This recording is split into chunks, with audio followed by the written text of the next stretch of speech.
El pueblo cristiano evangélico encontró en Parque Nueva Jerusalén un lugar de alta calidad dedicado especialmente al descanso de sus seres queridos. Un espacio diseñado para quienes tienen en la fe evangélica un mundo en común. Nueva Jerusalén, acompañando al pueblo cristiano desde el 2001. Para más información, llámenos al +569 6654 1422. Estamos a su disposición las 24 horas. A continuación, Unidos, un pueblo que conquista. Muy buenas tardes, bienvenido a Unidos, un pueblo que conquista. Saludamos a todas las personas que sintonizan este programa. En el día de hoy estaremos con mi obispo Roberto López de la Iglesia Metodista Pentecostal de San Ramón. ¿Cómo está mi obispo? Muy bien, gracias al Señor y agradecido de la invitación. Muchas gracias. Este momento. Sí, muchas gracias por usted asistir a nuestra invitación. Y bueno, vamos a estar hablando de distintas cosas en el capítulo, pero me gustaría partir de su testimonio de cómo llegó al Señor, cómo fue que conoció al Señor. Ya, ese es un tiempo muy lindo porque está precedido por un tremendo milagro de Dios en la vida de mi mamá. Mi mamá había sido miembro de la iglesia cuando niñita en San Carlos. Estaba el pastor en ese tiempo, el pastor Olave, y después, como pasa con muchos cristianos, dejó de asistir, pero le sobrevino luego, ya casada, una enfermedad terminal. La mandaron los médicos a morirse a la casa. Oh, qué terrible. Yo tengo imágenes de eso, Era de pequeño. niñito, tenía 5 años, tengo imágenes de ver llorar a mi mamá. Pero una tía, hermana de mi mamá, había vuelto a la iglesia antes. Entonces ella le dice, Olivia, así en este término, los médicos te desahuciaron, pero no el Señor.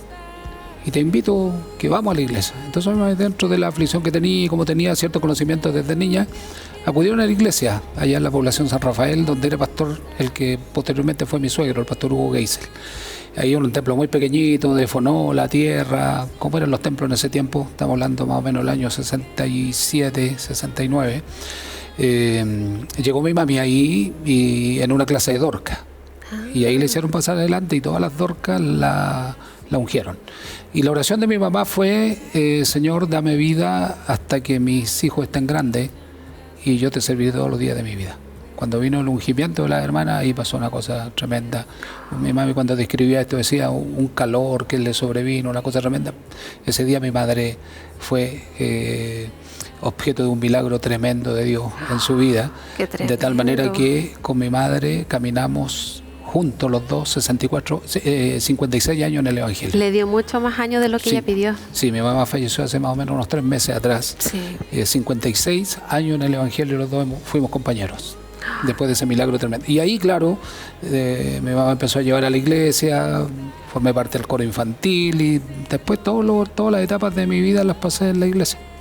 Qué increíble, a veces Dios usa incluso una etapa de dolor para llamar nuestra atención. Y bueno, llegó usted, bueno, su mamá. Llegué, claro, y mi hermana. Y su hermana. Y mi hermana, somos 2 hermanos. Y luego vino un tiempo en que oramos más de 20 años por mi papá. Y luego mi papá vino y estuvo con nosotros 32 años sirviendo al Señor. Y Dios lo llamó a su presencia. Increíble. Dios es bueno. Llamó a toda su familia. Los llamó a todos, aunque después mi hermana dejó de ir hasta el día de hoy, de repente va ocasionalmente a la iglesia. Pero en el caso de mi papá y mi mamá caminamos juntos varios años. Sí. ¿Y hay alguna etapa que usted haya vivido que haya sido bien difícil y que haya visto al Señor en el proceso? ¿Cómo? Bueno, una de las etapas difíciles que me tocó vivir en mi adolescencia, ya siendo miembro de la iglesia, del cuerpo joven, tenía 15 años, para el periodo del pronunciamiento militar, ya que mi papá estuvo desaparecido más de 40 días. ¿En serio? Nosotros, mi mamá, mis tías, todos lo habíamos dado prácticamente por perdido, porque de lo que se decía, así que incluso un tío mío decía, no lo busquen porque ya no está, hay mucha gente que fue muerta y esto otro. Y yo me recuerdo que en mi adolescencia me arrodillaba en mi cama, en mi casita, y le pedí a Dios, tomado de una bufanda que le había tejido mi mamá, mi papi, de esa bufanda de lana antigua, la tomaba y parece que sentía el olor de mi papá y oraba y le decía, Señor, Señor, ten misericordia. Y también ahí en medio de eso hice una promesa a Dios y le dije, Señor, si me devuelve a mi padre, yo te voy a servir todos los días de mi vida, ¿ya? Aunque ya iba a la iglesia, pero no tenía mayores. Ese fue el compromiso. Bueno, lo buscamos por todos lados, fueron momentos muy difíciles, mis tías, mi mamá. Y un día, más o menos a los 40, 45 días de desaparecido, fuimos al Estadio Nacional cuando por primera vez se abría el hecho de que mostraban a la gente que estaba detenida ahí. Y estábamos en la fila esperando porque habíamos buscado por todos lados. Y le digo, mami, voy a ir al kiosco que estaba un poquito más allá, fui al kiosco a comprar un dulce.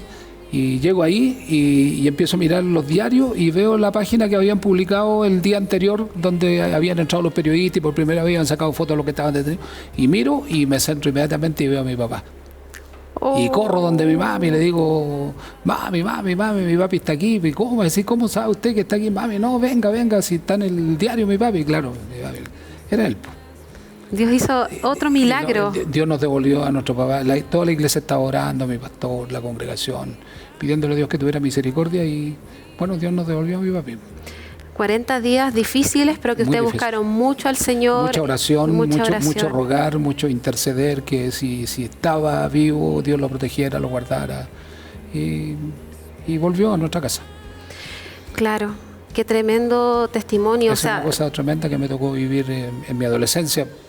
Bueno, de todas las experiencias que viví después uno, pero de una respuesta maravillosa del Señor, de saber el poder de la oración, lo que puede generar la oración en un momento de momentos difíciles, cuando todos te están diciendo, no, oye, a nosotros nos decían, a mi mamá y a mí me decían, oye, ustedes ya no busquen, si no está en ningún lado, está muerto.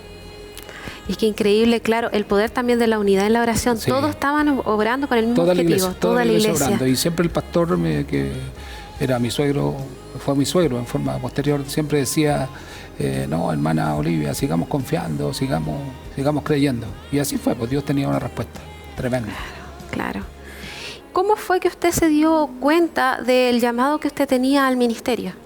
Bueno, lo primero es que desde niño yo me crié en una iglesia muy pentecostal, muy carismática, donde el ejercicio de los dones era una cosa extraordinaria, la presencia del Espíritu Santo. Y siempre había hermanos o hermanas que eran tomadas por el Señor y entregaban palabra. Y yo desde niño empecé a recibir palabras. Habían hermanos que era casi recurrente, que yo iba al culto desde joven, niño, adolescente, y de repente salía un instrumento y llegaba donde estaba yo y me decían siempre lo mismo, que Dios me necesitaba, que me necesitaba grandes cosas, que Dios me iba a llevar a lugares que yo no me imaginaba. Entonces yo ya en mi mente tenía ese tema. Y bueno, las cosas se fueron dando de esa manera, aunque yo ya estaba luego en la institución, en la Marina, pero siempre pensaba, decía yo, bueno, voy a terminar mi carrera, 30 años en la Armada, y después me voy a dedicar a lo que yo sentía que yo tenía un llamado a eso, a ser más evangelista que pastor, ¿ya? Me apasionaba, de hecho siempre me ha apasionado estar en el púlpito predicando la palabra. Siento que hay una cosa tremenda ahí. Y siempre miraba para allá, nunca con el interés, a pesar de que mi suegro era el pastor y todo, yo nunca pensaba, decía, quedarme de pastor aquí o que me nombren de pastor, no, sino que a mí me apasionaba lo otro. Pero cuando pasó el tema de mi pastor, que se enfermó a los 52 años y partió, ahí quien intercedió fue mi suegra, la pastora Marta. Ella, el pastor había hecho mucho por la iglesia, por la zona sur de Santiago, una de las iglesias más grandes. Y ella tenía 5 hijas mujeres, con una de ellas me había casado yo, y ella decía, ¿cómo si después que hicimos tanto, dimos tanto, no va a quedar una bendición aquí y allá? Y finalmente, bueno, ella fue de alguna manera el instrumento que hizo, como a decir, no, es que nosotros vamos a hablar con el obispo, te vamos a proponer a ti. Y yo así como que diciendo, bueno, si es así, acepté. Bueno, la verdad es que cuando yo llego al ministerio el día 3 de marzo del 85, el día del terremoto, ese día el hermano que está coordinando dice, bueno, vamos a recibir aquí a nuestro pastor, ya primer domingo como pastor, vamos a recibirlo para que nos hable de la palabra del Señor. Me paro en el púlpito y empieza el terremoto, ¿ya? Pero fíjate que yo Durante 3 años le pregunté al Señor, a pesar de toda la experiencia que ya había ganado y las cosas que había vivido, yo le pregunté durante 3 años al Señor si realmente Él me había llamado. O si yo era simplemente el pastor porque me había casado con la hija del pastor. Porque esas son las cosas que... Y Dios me dio una respuesta. Me mostró una visión tremenda. Me mostró una visión. Yo vivía muy cerca de la iglesia en San Rafael y veo que el pastor viene, lo veo en la visión, que el pastor viene y viene en el auto que yo tenía, un autito pequeñito, y viene, y cuando yo lo veo, porque me vengo corriendo de la cuadra donde vivía yo hacia la iglesia, y corro, y me acuerdo como si fuera hoy día, y meto la cabeza por la ventana porque él viene manejando, y le digo que bueno que usted está aquí de nuevo, porque ahora yo me voy a poder venir de allá del 23 de Santa Rosa para acá, y usted va a seguir siendo el pastor. Y el pastor me queda mirando con esa cara que él tenía, porque el pastor era, de presencia, era muy pastor, ¿ya? Claro. De repente a uno le cuesta identificar cuando una persona que anda por ahí es pastor, pero en ese tiempo no, el pastor de barbita, la manera de andar, de vestirse, tú lo veías y decías, tío, este caballero es pastor. Claro. Y lo veo en esa condición y él me dice así, estas palabras, nunca se me van a olvidar, cobarde, me dice. Así, cobarde, me dice así. Dios te mandó allí. Imagínate, Dios te mandó allí. Claro. De ese día nunca más dudé de mi llamado. Y yo creo que sí, después de todas las experiencias que yo he tenido, porque el ministerio tiene alto y bajo. Sí, tiene siempre. acierto y desacierto. Después de todo este tiempo, yo estoy plenamente convencido y consciente de que si yo estoy en pie es por la gracia de Dios y porque Dios me llamó. Así Nada más es. que eso. O sea, por eso he podido permanecer ya durante 35 años de ministerio. Es que es increíble cómo Dios igual cumple nuestros anhelos de nuestro corazón, porque es válido que usted se haya preguntado, pero ¿será que yo tenía este llamado? Sí. Pero Dios le mostró una visión. Y de ahí nunca más dudé. O sea, Qué bien. nunca más. Podrá alguien decir, no sé, cualquier persona va a decir, no, pero el testimonio que yo tengo personal. La palabra. Y entiendo también que Dios cuando te quiere hablar, siempre te habla, y cuando te muestra visiones, te muestra la persona que tú tienes como mayor referente espiritual. Sí. ¿Ya? Y para mí siempre mi mayor referente espiritual fue mi pastor, Así porque es. yo desde que era niñito le recibía los dulces para la Navidad en la mano, de chiquitito. Él era como mi padre, y después pasó a ser mi suegro. Sí. Yo tenía amor profundo por mi pastor. Así que era mi referente, así que yo desde ese día de esa visión que tuve, yo nunca más dudé de que Dios me había llamado al ministerio. Qué lindo testimonio. Y Dios eso ha me ha sido sostenido bueno. en los momentos más difíciles. Me ha Sí. sostenido el hecho de que tengo conciencia de que fui llamado por el Señor a esto. Así es. Y si Él dijo, Él hará. Sí, pues así es. Mi obispo, vamos a tener que hacer una pequeña pausa, así que le voy a pedir a todas las personas que sintonizan el programa que nos esperen por unos segundos, porque ya regresamos acá a la entrevista con nuestro obispo Roberto López. Estás viendo Unidos, un pueblo que conquista. El pueblo cristiano evangélico encontró en Parque Nueva Jerusalén un lugar de alta calidad dedicado especialmente al descanso de sus seres queridos. Un espacio diseñado para quienes tienen en la fe evangélica un mundo en común. Nueva Jerusalén, acompañando al pueblo cristiano desde el 2001. Para más información, llámenos al +569 6654 1422. Estamos a su disposición las 24 horas. Recuerda que todos los meses tendremos concurso, el que será auspiciado por el Parque Nueva Jerusalén. Para participar, solo debes completar el formulario que estará publicado en el fanpage de Unidos, un pueblo que conquista.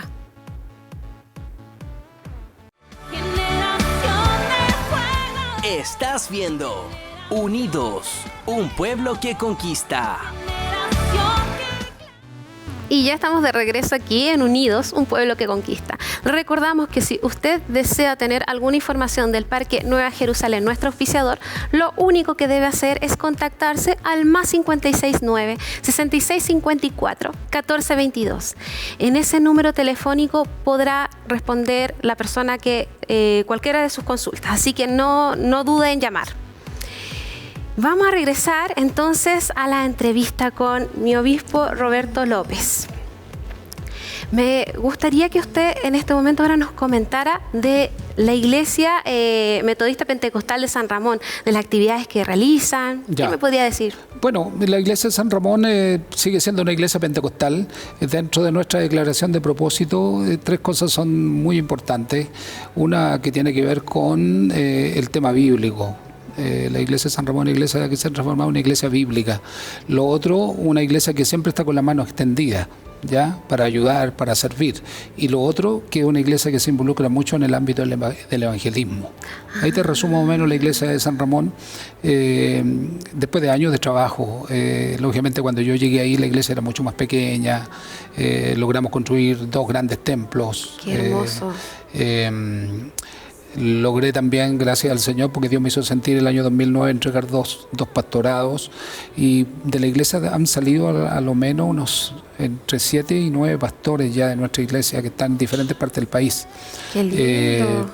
Así que la iglesia de San Ramón es una iglesia muy linda, muy carismática, muy creyente en la obra del Espíritu Santo, y una iglesia que acoge, una iglesia que tiene un distintivo muy especial, que es justamente seguir creyendo en la obra gloriosa del Espíritu Santo y muy aferrado a la palabra del Señor. Así que hemos sido muy bendecidos, una iglesia muy linda, que vamos hacia adelante, vamos creciendo. Qué bien. Vamos avanzando. ¿Y dónde está ubicada la iglesia? Nuestra iglesia está en el paradero 23 Santa Rosa, yendo hacia el mar, ¿ya?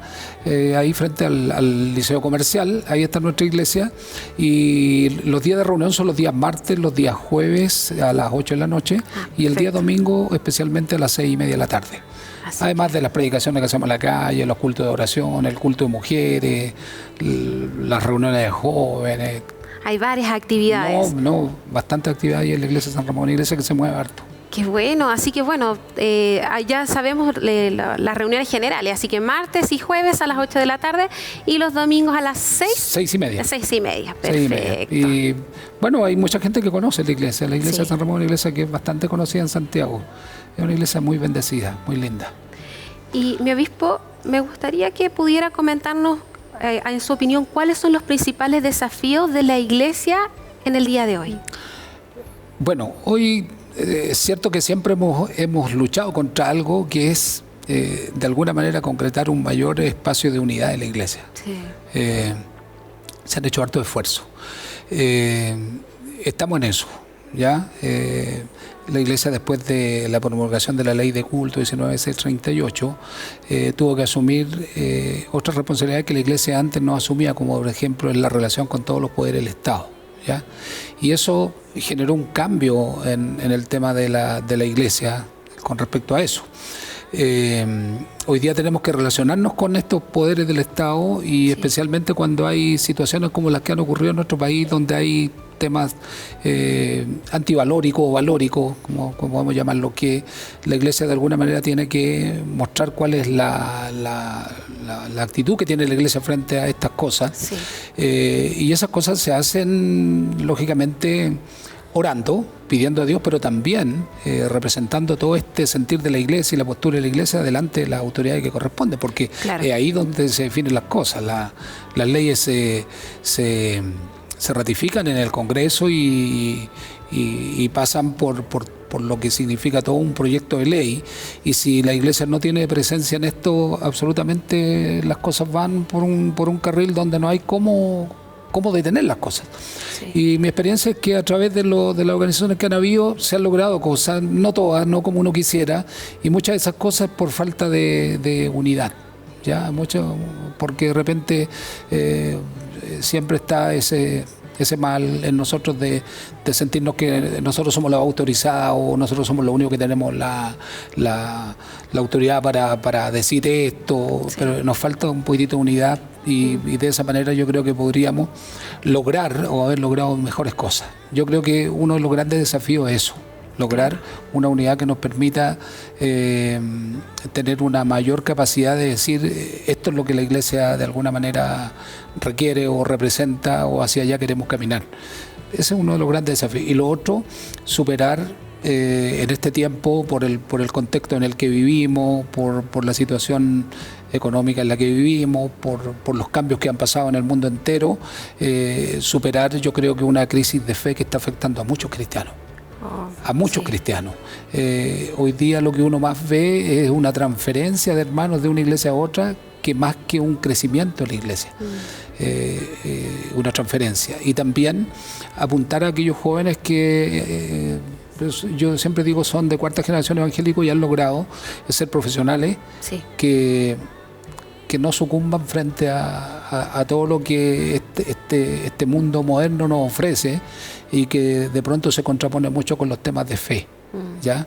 Con los temas de fe, y de repente hay mucha gente que está siendo arrastrada, dejando las iglesias porque, bueno, hoy día hay mayores recursos, hay mayor posibilidad de salir, de ir para acá, de ir para allá, y mucha gente se está quedando, de verdad. Y yo creo que, por lo menos yo veo eso, el tema de la unidad y el tema de superar un tiempo de crisis de fe en muchas personas. Qué importante esos dos temas, sí. Sí, Sí. sí. Y bueno, me gustaría que usted nos pudiera comentar de algún versículo bíblico, ojalá si es su favorito o uno que le represente, y por qué le gustaría hablar de ese en particular, ese versículo. Mira, una de las cosas que voy a decir no es mía, es una frase de Spurgeon, del Príncipe de los Predicadores, es que cuando uno va a la Biblia, a la palabra del Señor, él decía que él, cada vez que escudriñaba la Biblia, era como buscar tesoros, buscar perlas.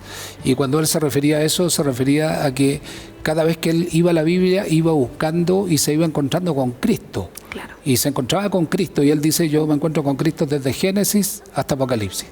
La verdad que los mayores versículos que yo, por lo menos a mí me llenan mi corazón y me motivan, son los que hablan de eso. Y uno de esos grandes versículos, o parte de esos versículos, son los que están en la carta del apóstol Pablo a los hermanos de Filipo, donde en el capítulo número 2, verso 5 en adelante, habla justamente de eso. Y ahora, ¿por qué?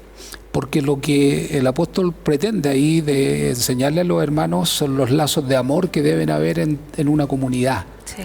o en una iglesia, vamos a decir, ¿no es cierto? Que siempre estemos relacionados con amor. Y para graficarles mejor eso, él pone el ejemplo del gran maestro, del Señor Jesucristo. Y ahí aparecen en el texto, en los versículos que he mencionado, dos grandes principios, ¿ya? Porque dice, el texto dice, haya también en vosotros el mismo sentir que hubo en Cristo Jesús. ¿A qué se está refiriendo? Sí. De lo que yo entiendo, se está refiriendo a dos grandes principios, el de humildad y el de generosidad. Fíjate para lograr eso, o sea, ninguno ose ser mayor que su hermano, sino uno siéntase mejor que el otro es mayor. Y nunca busquemos el provecho nuestro, sino el del otro. Entonces ahí tú ves los dos grandes principios de humildad y de generosidad, Claro. que apuntan a eso, a lo que hizo Cristo. El que no escatimó ser igual a Dios como cosa que aferrarse, sino que se despojó a sí mismo, se vació, se vino a tomar una forma humana, una naturaleza humana sin dejar su naturaleza divina, vino y se transformó en siervo, en esclavo, Claro. ¿ya? Pero fíjate que es tan interesante verlo lo que dice el texto ahí, porque no es una cosa impuesta, es una cosa que asume, ¿ya? Es decir, voy a hacer esto y voy a hacer porque quiero hacer esto.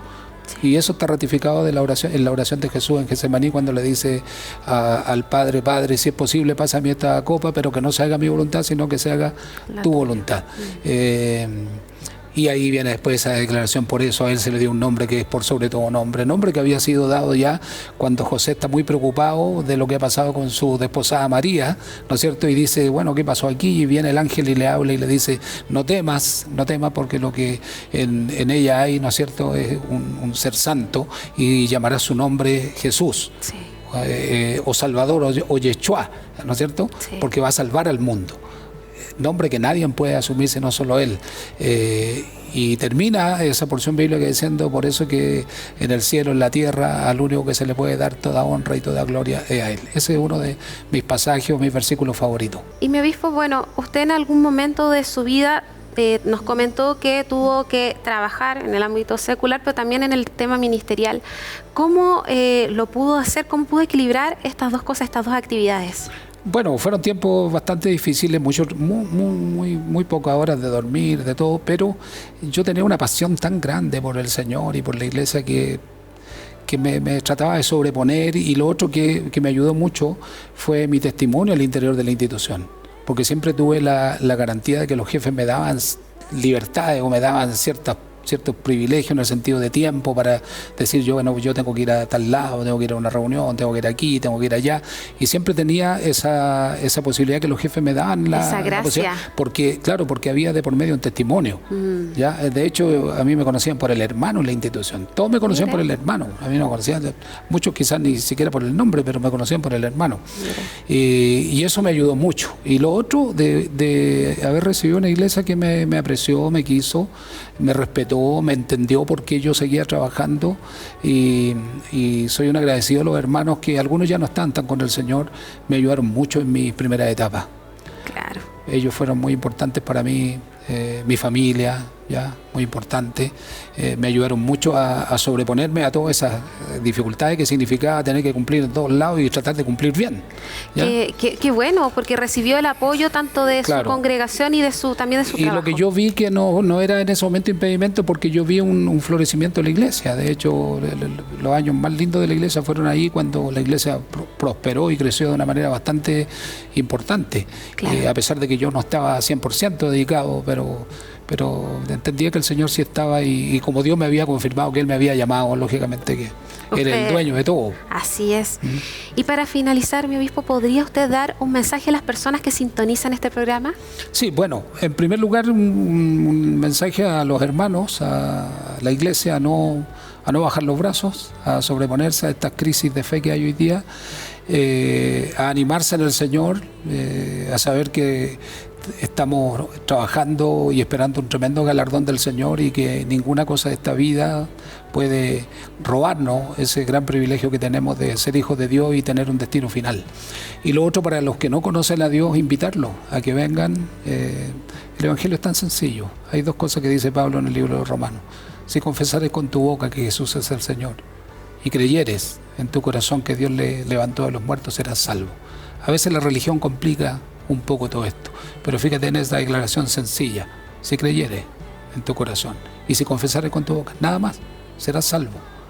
Así que si usted no lo ha conocido, hay tiempo, hay un momento en que usted puede conocer al Señor, y acuérdate lo que digo: solamente confiesa con tu boca que Jesús es el Señor, es el Salvador, y que Él resucitó entre los muertos. Esa es mi invitación. Amén. Muchas gracias, mi obispo, por estar el día de hoy con nosotros, por darse el tiempo de contarnos su lindo testimonio y todas las actividades que ha estado realizando. No, muchas gracias a ustedes por invitarme. Y bueno, agradecemos a ustedes un día más de sintonía, y les dejamos invitados para mañana para que no se pierdan un nuevo capítulo de Unidos, un pueblo que conquista. Recuerden, mañana a las 4 de la tarde les esperamos.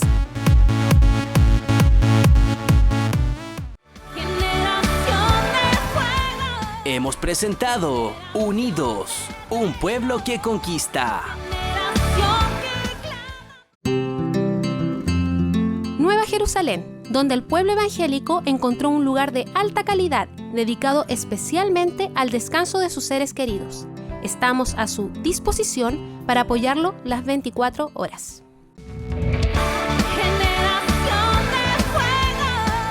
Únete a una gran conversación. Unidos, pensado para todo el pueblo evangélico chileno. De lunes a viernes, de 16 a 16:30 horas por redes sociales y Corporación TV.